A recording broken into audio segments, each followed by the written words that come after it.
तो हाँ जी, देखो जी, आपका नाम है मीतू जुनेजा और ये आपकी जन्म कुंडली का चार्ट है। कुंडली आपकी बनी है कन्या लगन की और आपकी जो राशि है वो भी कन्या राशि है। अगर आपकी मैं कुंडली की बात करूँ, कुंडली कैसी है, तो आपके देखो जी ग्रह थोड़े से मुझे खराब ज़्यादा लगे हैं, कुछ ग्रह अच्छे हैं और ये पूरा आपको मैं विस्तार से बताऊंगा। लेकिन ये सब कुछ बताने से पहले आपको मैं थोड़ी सी बेसिक जानकारी बता देता हूँ ताकि जो आपको मैं भविष्यवाणी बताने वाला हूँ वो आपको अच्छी तरह से समझ आ जाए। बेसिक जानकारी ये है कि जो कुंडली होती है इसमें टोटल 12 ग्रह होते हैं और इन 12 ग्रहों से कुछ ना कुछ देखा जाता है। तो सबसे पहले आप 12 ग्रहों को समझ लो कि आखिर 12 ग्रह है कौन से। तो वो मैं लिख भी देता हूँ, आप याद कर लो। ये है देखो जी आपका पहला ग्रह, ये दूसरा ग्रह है, तीसरा ग्रह, चौथा, पांचवा, ये है आपका छठा ग्रह, ये सातवां ग्रह, आठवां, नौवां, 10वां, 11वां और ये आपका 12वां ग्रह। तो ये जो मैंने 12 ग्रह लिखे हैं, इन 12 ग्रहों से कुछ ना कुछ देखा जाएगा। जैसे कि ये जो पहला ग्रह है, पहले ग्रह से देखा जाएगा आपका शरीर, कि आपका शरीर कैसा होगा, आपकी हेल्थ कैसी होगी, स्वभाव कैसा होगा, आपका रंग रूप कैसा होगा, आपकी पर्सनैलिटी कैसी होगी, आपका सर मस्तक कैसा होगा, हम पहले घर से देखेंगे। दूसरा ग्रह आपके है धन जोड़ने का ग्रह। तीसरा अगर आपके छोटे भाई बहनों का है। चौथा अगर आपकी है माता मकान वाहन का। पांचवा घर बच्चों का है। छठा घर शत्रु रोग कर्जा। सातवां घर है आपके पति का घर। आठवें घर से आपकी उम्र देखी जाएगी। नौवें घर से आपका भाग्य देखेंगे। 10वां घर काम काज का है। 11वां घर लाभ बड़े भाई बहन। और 12वें घर से आपके खर्चे देखे जाएंगे। तो आपने देखो जी दो बातें नोट कर लेनी है। पहली बात, जो आपको मैंने 12 घर बोले हैं वो याद कर लो। दूसरी बात, इन 12 गुरु से क्या क्या देखा जाएगा वो याद कर लो। अब आप ये देखो कि आपने देखना क्या है। जैसे कि ये पांचवा अगर आपके मैंने बच्चों का बोला है, तो अगर आपका सवाल आपके बच्चों को लेके है तो हमें ये पांचवा घर देखना पड़ेगा। और पांचवें घर में देखो जी लिख रखा है 10। 10 है मकर राशि, मालक है शनि। तो आपके बच्चों के लिए हमें शनि को देखना पड़ेगा क्योंकि वो पांचवें घर का मालक है। ऐसे ही ये 10वां घर आपके कामकाज का है, तो आपके काम काज के लिए हमें 10वां घर देखेंगे। और 10वें घर में लिखा है 3। 3 है मिथुन राशि, मालक है बुध। तो आपके काम काज के लिए हमें 10वें घर का जो मालक बुध है, बुध को देखना पड़ेगा। तो मेरा देखो जी कहने का मतलब ये है कि आपने जो कुछ देखना है कुंडली का, वो आपने घर देखना है और उस घर का जो मालक है उस मालक को देखना है। अगर आपने छोटे भाई बहन देखने हैं, तीसरा घर देखेंगे, उस घर का जो मालक उसको देखना है। मतलब जो भी कुछ देखना है वो घर देखना है, उस घर का जो मालक है वो मालक कौन है, कहाँ बैठा है, अच्छा बुरा है, जो भी है उसको हमने देखना है। तो अब देखो जी मोटा मोटा सा आपको समझ आ चुका है। अब बात करते हैं भविष्यवाणी की। भविष्यवाणी में सबसे जरूरी होती है दशा देखनी। और दशा मेन होती है दो प्रकार की, एक महादशा, एक अंतरदशा। महादशा होती है बड़ी और जो कि आपके ऊपर चली हुई है गुरु ग्रह की, और ये 15 से चली हुई है और अभी काफी लंबी दशा है, 31 में खत्म होगी। इसका मतलब ये है कि आपके ऊपर, आपके जीवन के ऊपर जो बड़ा असर अभी वर्तमान में है वो गुरु ग्रह का है, क्योंकि गुरु की महादशा चली हुई है। और गुरु का आपके ऊपर असर कितना है, 80%। यानी कि आपकी 100 में से जो 80% लाइफ है, वो 80% आपके साथ जो भी कुछ हो रहा है गुरु की वजह से हो रहा है। जो भी आप चाहे खा रही हैं पी रही हैं। और बाकी बचा 20% आपके ऊपर असर है शुक्र का, जिसकी चल रही है अंतरदशा। ये 9वां महीना 23 से चली है और 5वां महीना 26 में खत्म होगी। तो इन दोनों ग्रहों को देखो जी आपके जीवन के ऊपर अभी वर्तमान में है असर। खासकर गुरु का है बड़ा असर। असर का मतलब मैंने ये बोला है कि आप ये मतलब आपकी लाइफ में जो भी अच्छा बुरा हो रहा है खासकर वो गुरु की वजह से हो रहा है। अब देखो जी, क्योंकि आपको मैंने क्या बोला कि आपके ऊपर है गुरु का बड़ा असर। अगर आपकी कुंडली में गुरु अच्छा है, क्या होगा, आपकी लाइफ में अच्छा ही अच्छा होगा। लेकिन अगर आपका गुरु कुंडली में खराब है तो क्या होगा, ये जो दशा चली है इसमें आपके साथ खराब ही खराब होगा। ऐसे ही अगर शुक्र अच्छा है तो अच्छे फल देगा, अगर बुरा है तो बुरे फल देगा। तो पहले बात करते हैं गुरु की कि वो अच्छा है या बुरा है। तो आपका जो गुरु ग्रह है वो मुझे लगा है खराब। मतलब आप ये समझ लो आपकी जो गुरु की दशा चल रही है, आपका बुरा समय चल रहा है। गुरु ऐसा नहीं कि बिल्कुल खराब फल देगा, 100 में से आपको 60-70% तो खराब फल देगा।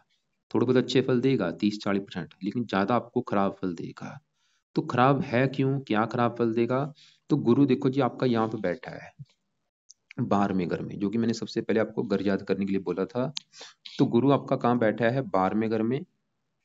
पहला देखो जी सवाल ये है, सबसे पहली बात मैंने जैसे बोला आपको गुरु आपका है खराब। अब सवाल ये है कि गुरु आपका खराब है क्यों? सबसे बड़ा कारण, गुरु आपका देखो जी यहाँ पे बैठा है 12वें घर में, क्योंकि जो कुंडली, जो ये जो कुंडली होती है, इसमें छठा घर, 8वां घर और 12वां घर, ये जो 3 घर होते हैं, इन घरों को अच्छा घर नहीं माना गया। इन्हें कहते हैं त्रिक भाव। इन घरों में बैठा कोई भी ग्रह अच्छे फल नहीं देता अगर वो सरल नामक विपरीत राजयोग लेके ना बैठा हो। छठा, 8वां और 12वां घर, मतलब इन घरों को अच्छा घर नहीं माना गया। खासकर जो 12वां घर है, 12वें घर से देखा जाता है खर्चा, हानि, दान दंड, हसल के खर्चे, पागल खाना, विदेश यात्रा, जेल यात्रा, हत्या, आत्महत्या, काफी ऐसी मतलब खराब चीजें, इसकी वजह से इस घर को अच्छा घर नहीं माना गया। तो गुरु आपका क्यों खराब है? गुरु खराब होने के हैं दो बड़े कारण। पहला, गुरु का खराब होने का कारण है कि गुरु आपका 12वें घर में बैठा है, पहला कारण तो ये। दूसरा कारण, गुरु आपका 12वें घर में तो बैठा है, लेकिन 12वें घर में यहाँ पे देखो जी राहु भी बैठा है। तो गुरु आपका राहु के साथ बैठा है, जिसकी वजह से, क्योंकि राहु गुरु आपस में है अति शत्रु, गुरु एक देवता है, राहु है दानव। और राहु के साथ बैठने की वजह से यहाँ पे एक योग भी बने जिसे कहते हैं चंडाल योग। तो गुरु दो कारणों से खराब है, एक तो 12वें घर में बैठा है, ऊपर से राहु के साथ बैठा है, चंडाल योग बना है। तो अब सवाल है कि गुरु आपको खराब फल क्या देगा?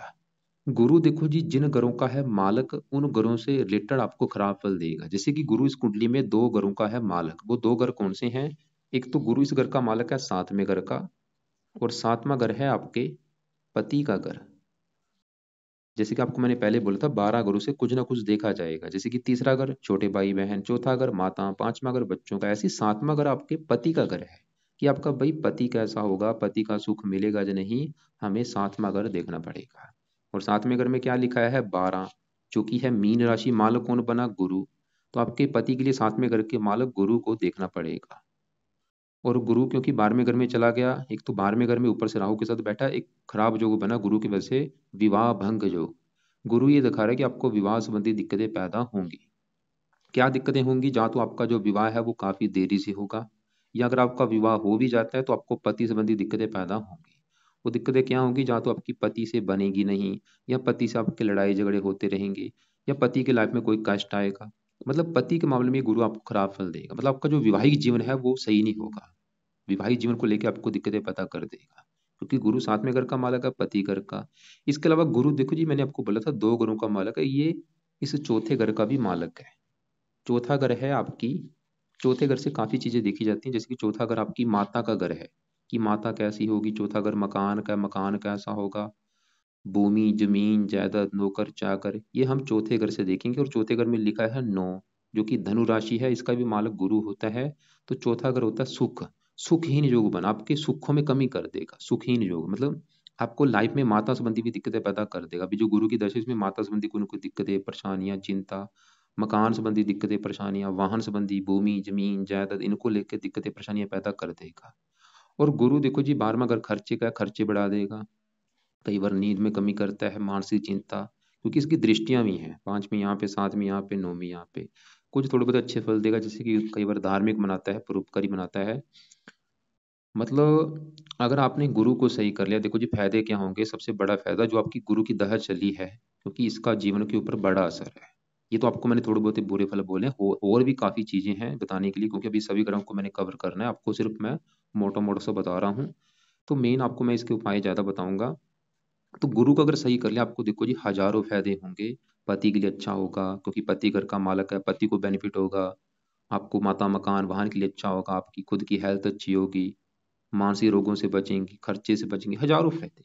तो क्या सवाल है कि इसके क्या क्या उपाय हैं? पहला उपाय देखो जी, आपने जो करना है वो है आपने गुरु ग्रह का करना है मंत्र जाप, जो कि कम से कम 1 माला या 2 माला आपने करना है रात के सुबह के टाइम। और ये आपने करना है गुरुवार से स्टार्ट, जो आज जैसे कि शनिवार है, अभी जो गुरुवार आएगा, संकल्प लेके आपने ये मंत्र स्टार्ट करना है। कैसे संकल्प लेना है आपको मैं थोड़ा सा बता देता हूँ। गुरुवार को सुबह के टाइम आप बोलना कि हे गुरु देवता जी, मेरा नाम मीतू है, मेरी जात ये है, गोत ये है। गुरु देवता जी, आपकी मेरे ऊपर चल रही है बड़ी महादशा, 15 से चली हुई है, और मुझे वर्तमान में बहुत सारी दिक्कतें आ रही हैं।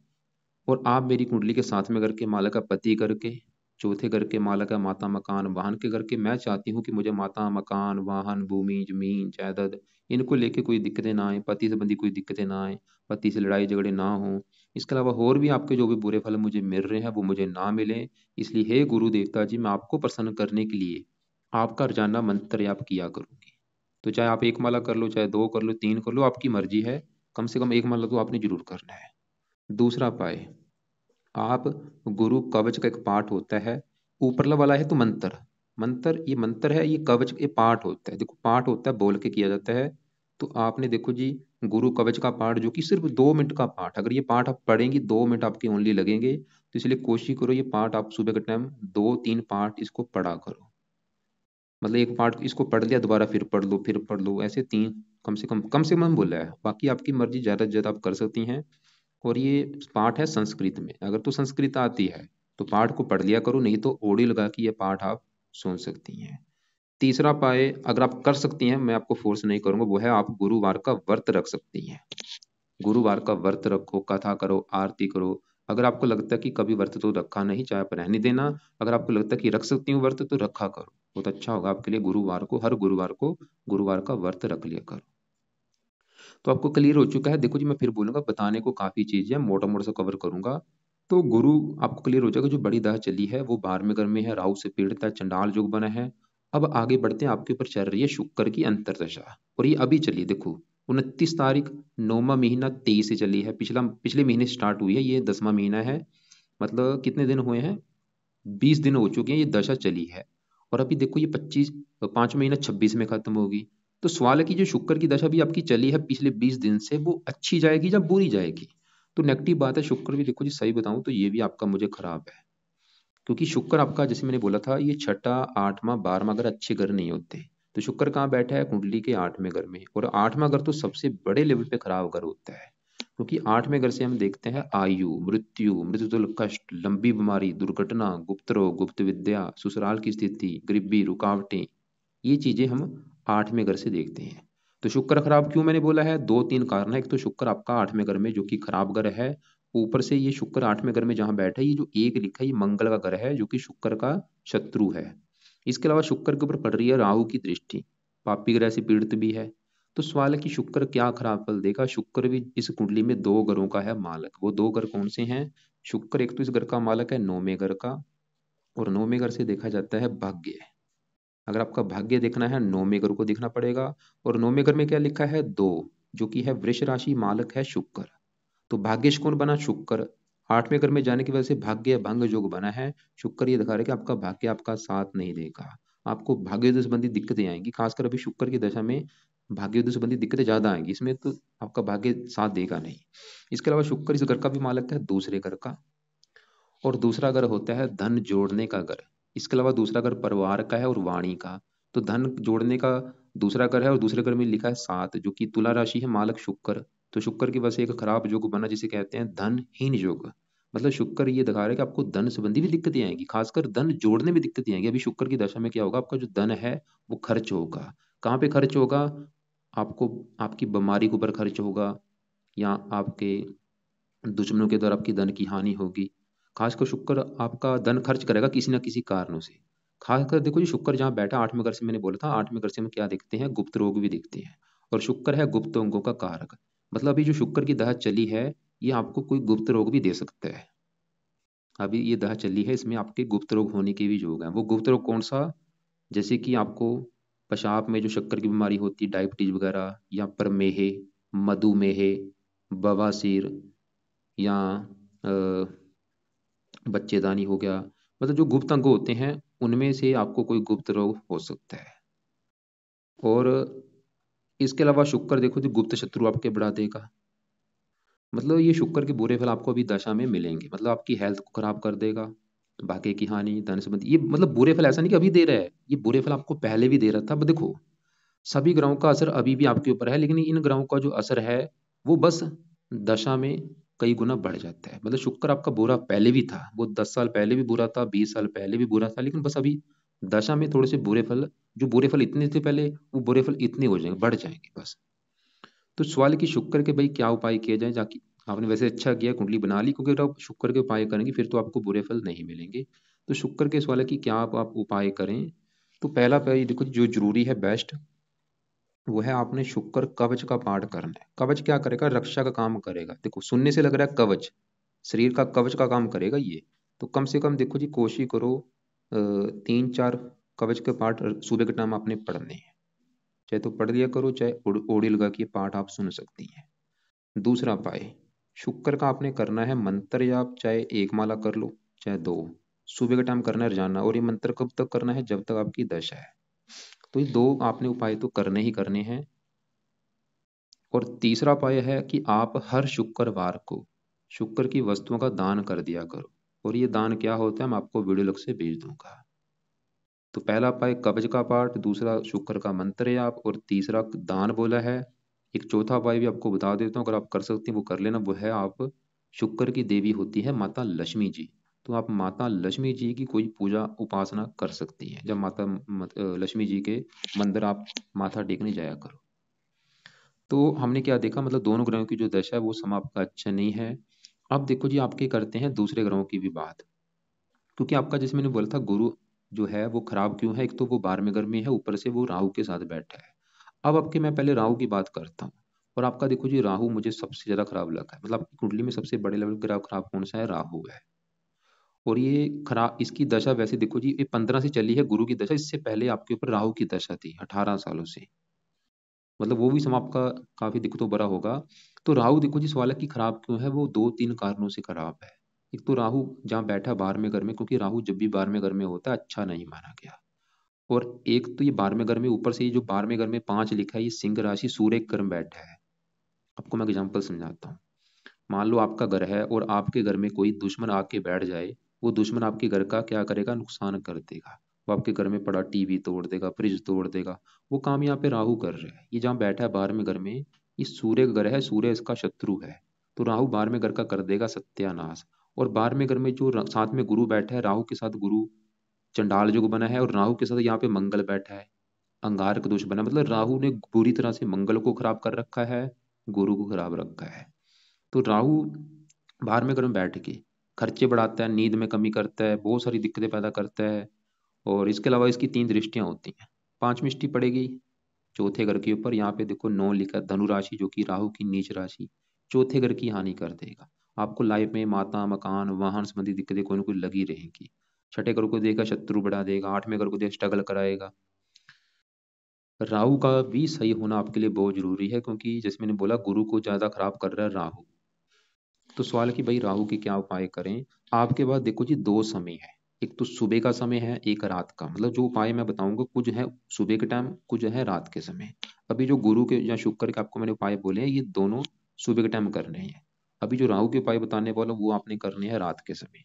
तो पहला उपाय जो राहु का आपने करना है, वो है आप राहु का कवच का पाठ रात के समय पढ़ा करो। और ये भी कम से कम 2 या 3 पाठ रात के समय पढ़ लिया करो, चाहे इसको सुन लिया करो। दूसरा उपाय, आप राहु का दान किया करो। और ये दान देखो जी होता है सतनाजा।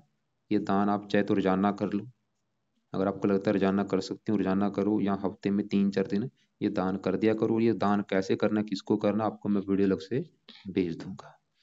तो ये 2 उपाय तो आपने जरूर करने हैं। इसके अलावा आप रसोई में बैठ के भोजन किया करो, कोशिश करो भोजन जो करना है वो रसोई में बैठ के किया करो। और इसके अलावा देखो जी और भी वैसे काफी उपाय हैं। तो आपको ऐसा करूंगा कि मैं एक वीडियो भेजूंगा अलग से 25 उपाय वाली। उसमें मतलब राहु के 25 उपाय लिख रखे हैं, उस वीडियो को आप जाके देख लेना। उसमें से भी जो आपको उपाय सही लगे कि आप कर सकते हैं वो आपने करने हैं। मैं ये नहीं बोलूंगा कि सभी उपाय करने हैं, लेकिन जो आपको सही लगे वो आप कर लेना। बाकी ये 2 उपाय भी अगर आप करते हैं इससे भी आपका काम चल जाएगा। और ये 2 उपाय जरूरी हैं। कवच का पाठ डेली रात के समय पढ़ना है लंबे समय के लिए। और दान भी इसका रोजाना करना है, या हफ्ते में 4-5 दिन कर दिया करो सतना जी का। 25 उपाय वाली वीडियो को देख लेना। अब देखो जी आगे बढ़ते हैं आपके यहाँ पे बुध की बात करते हैं। वैसे मैं फिर बोलूंगा ग्रह आपके मुझे थोड़े से खराब ज्यादा लगे हैं। तो बुध देखो जी आपका कहाँ बैठा है, छठे घर में। जो कि मैंने आपको बोला था छठा 8वां 12वां त्रिक भाव होते हैं। तो बुध छठे घर में जहाँ बैठा है, छठे घर से क्या देखा जाता है, छठा घर होता है रोग। छठे घर से रोग देखा जाता है, रोग। छठा घर शत्रु का है, शत्रु, कर्जा, कोर्ट कचहरी, चोरी ठगी विश्वासघात विघन बंधाएं, ये हम छठे घर से चीजें देखते हैं। जहाँ ये आपका ये बुध बैठा है। मतलब सवाल है कि बुध अच्छा है या बुरा है। तो बुध आपका देखो जी खराब है, दो तीन कारणों से खराब है। एक तो बुध आपका छठे घर में, जो कि मैंने अभी बोला ये खराब घर है। ऊपर से बुध आपका अस्त भी है, और ऊपर से बुध यहाँ पे केतु के साथ भी बैठा है। तो वैसे बड़ा कारण बुध खराब होने का वो छठे घर में है।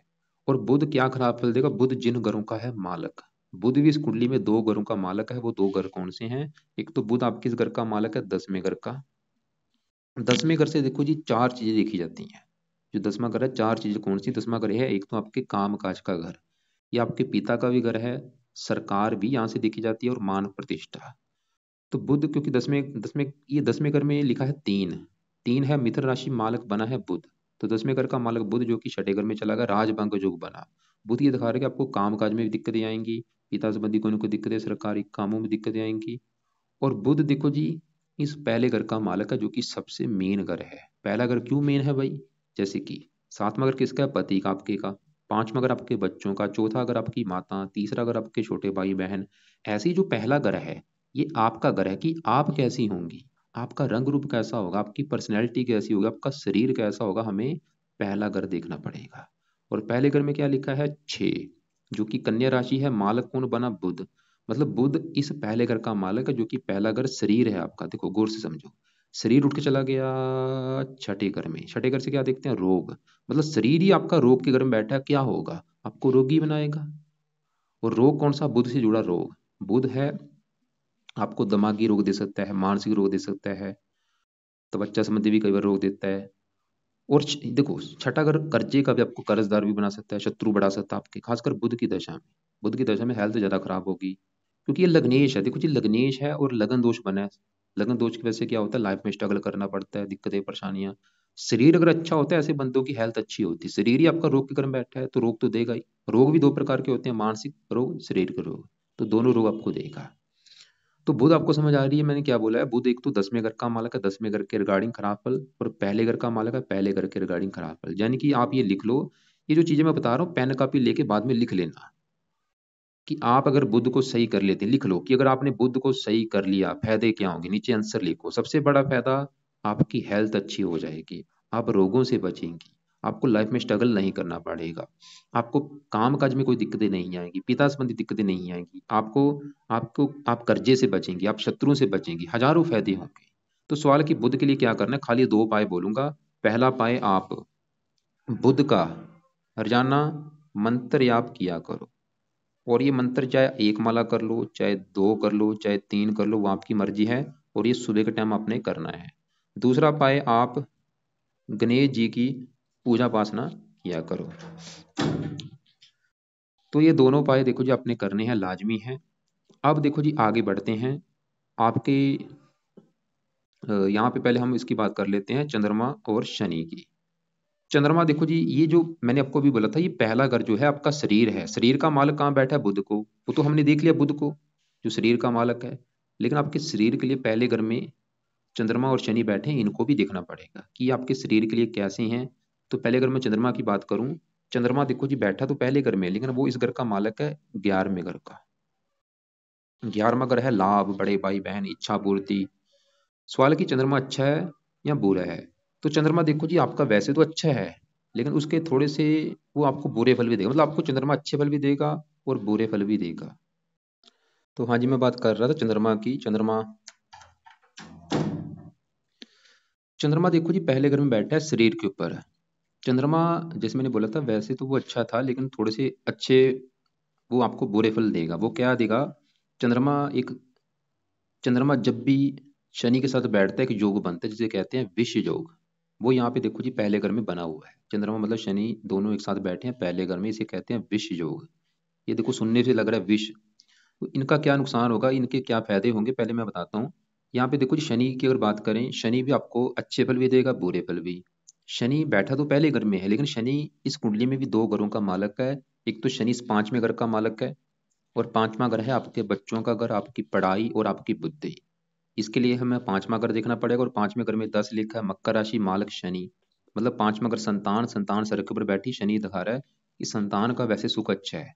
5वां घर पढ़ाई, पढ़ा लिखा बना देगा, बुद्धिमान बना देगा शनि। ये तो है शनि के अच्छे फल, लेकिन शनि के बुरे फल क्या हैं? शनि देखो जी पहले घर से बैठा बैठा इसकी 3 दृष्टियां होती हैं। तीसरी चीज यहाँ पड़ेगी साथ में यहाँ पे, ये पति घर को देख रहा है, पति के लिए अच्छा नहीं होगा, मतलब आपके शनि भी ये दिखा रहा है कि आपके विवाह में देरी कर देगा, और विवाह हो भी गया तो पति से मनमुटाव होता रहेगा। इसके अलावा पहला बुरा फल शनि का क्या है, पति विवाह से देरी, विवाह में देरी और पति से मनमुटाव। और दूसरा बुरा फल ये जो शनि चंद्रमा के साथ बैठा है विष योग, इसकी वजह से क्या होगा, आपको मानसिक चिंता बहुत ज्यादा होगी, ये आपको डिप्रेशन का शिकार भी बना देगा। क्योंकि चंद्रमा है मन का कारक, और शनि साथ में बैठा है शरीर के ऊपर, तो आपको मानसिक चिंता का अगर बड़ा कारण है, अगर आपने जानना है, वैसे तो वो और भी ग्रह हैं लेकिन ये बड़ा कारण है चंद्रमा और शनि। तो यहाँ पे क्या किया जाए, एक तो आप शनि के लिए रात के समय शनि चालीसा का पाठ पढ़ा करो। इसका फायदा ये होगा, जो अच्छे फल है वो बढ़ जाएंगे। अच्छे फल जैसे मैंने बोला, वो संतान के लिए अच्छा है, पढ़ाई के लिए अच्छा है, बुद्धि, क्योंकि 0 डिग्री का बल भी इसमें कम है, तो अच्छे फल बढ़ जाएंगे अगर ये पाठ करती हैं। और जो बुरे फल हैं वो कम हो जाएंगे। और एक, ये शनि चालीसा का पाठ रात के समय रोजाना करना है। और दूसरा उपाय, हर शनिवार को शनि के मंदिर माथा टेकने जाया करो। और चंद्रमा को कोई उपाय करना है या नहीं, वो आप क्योंकि उपाय फिर ज्यादा हो जाएंगे, फिर भी इसका एक उपाय है, वो है आप चंद कवच का पाठ सुबह के टाइम पढ़ दिया करो। बाकी यहाँ पे देखो जी, छठे घर में केतु बैठा है, जो अभी आपकी शुक्र की दशा चली है 29/9, इससे पहले आपके ऊपर दशा थी केतु की। उस समय आपको दिक्कतें आई होंगी हेल्थ को लेकर, क्योंकि छठे घर में बैठा है, हेल्थ को खराब करता है। तो केतु के लिए आप कुत्तों को रोटी डाल दिया करो। साथ में सूर्य बैठा, सूर्य को लिए आप सूर्य को जल दिया करो। अब यहाँ पे देखो जी, 12वें घर में मंगल बैठा है, मंगल अच्छे फल भी देगा, बुरे फल भी। तो ये तीसरे घर का मालक है। जैसे आपने एक सवाल ससुराल को ससुर को लेकर किया था, तीसरा घर ससुर का होता है, उसको लेकर दिक्कत देखो कि साथ में राहु बैठा है, भाई संबंधी भी दिक्कतें। तो अब देखो जी, मैं क्योंकि मैंने मोटा मोटा से कवर किया, मैं एक बार फिर बोलता हूँ आपने क्या क्या करना है। एक तो सबसे जरूरी है आपके लिए उपाय गुरु के, जो कि मैंने बता दिए हैं। दूसरे नंबर पे शुक्र के, और ये सुबह के टाइम हो गए। रात के जो आपके उपाय हैं, एक तो राहु शनि चालीसा का पाठ मैंने बोला रात के समय कम से कम एक पाठ तो जरूर किया करो। और राहु कवच के जो पाठ बोले हैं रात के समय। और राहु का दान, आपने दान किस किस का बोला, एक तो राहु का दान हो गया। इसके अलावा दान आपको मैंने शुक्र का बोला है कि आप शुक्रवार को शुक्र का दान कर दिया करो। और कुत्तों को रोटी डाल दिया करो। और सुबह के टाइम बुद्ध का मंत्र आप बोला है। तो ये वीडियो देखो जी, आप एक दो बार देखो। इसके अलावा फिर इसको आपने क्या करना है, पेन कापी लेके चीजें लिख लेनी है कि आपकी जो दिक्कत है वो किस तरह से जुड़ी है। और इसके अलावा भी आपको मैं 5-6 वीडियो और भेजूंगा, उनको भी आप एक बार देख लेना। और फिर आप ऐसा करना, फिर भी आपको अगर कोई मेरी बात समझ ना लगी हो, तो वो आप कॉल करके मुझे पूछ लेना। कल दोपहर को आप कॉल कर लेना मुझे, दोपहर के बाद या दोपहर को कॉल कर लेना। और बाकी अपने जो सवाल होंगे आप एक बार लिख लेना।